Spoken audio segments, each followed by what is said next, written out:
হাজার বছর ধরে আমি পথ হাঁটিতেছি পৃথিবীর পথে, সিংহল সমুদ্র থেকে নিশীথের অন্ধকারে মালয় সাগরে। অনেক ঘুরেছি আমি বিম্বিসার অশোকের ধূসর জগতে, সেখানে ছিলাম আমি আরো দূর অন্ধকারে বিদর্ভ নগরে।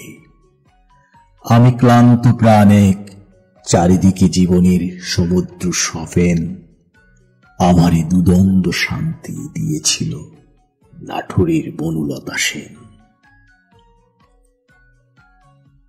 চুলতার কবিকার অন্ধকার বিদিশার নিশা, মুক্তার শ্রাবস্তির কারুকার্য, অতিদূর সমুদ্রের পর হাল ভেঙে যে নাবিক হারায়েছে দিশা। সবুজ ঘাসের দেশ যখন সে চোখে দেখে দারুচিনি দ্বীপের ভিতর, তেমনি দেখেছি তারে অন্ধকারে। বলেছি সে, এতদিন কোথায় ছিলেন? পাখির নীড়ের মতো চোখ তুলে নাটোরের বনলতা সেন। সমস্ত দিনের শেষে শিশিরের শব্দের মতন সন্ধ্যা আসে, ডানার রৌদ্রের গন্ধ মুছে ফেলে চিল।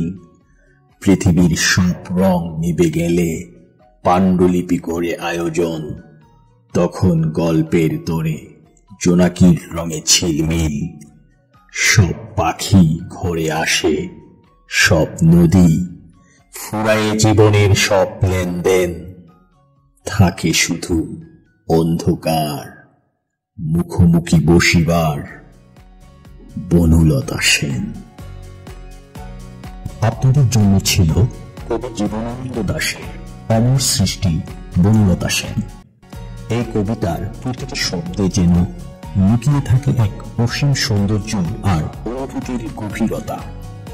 নাটোরের বনলতা সেন আমাদের নিয়ে যায় এক অন্য জগতে, ক্লান্ত অবসন্ন কিন্তু আশার সন্ধানী এক মানুষের গল্পে।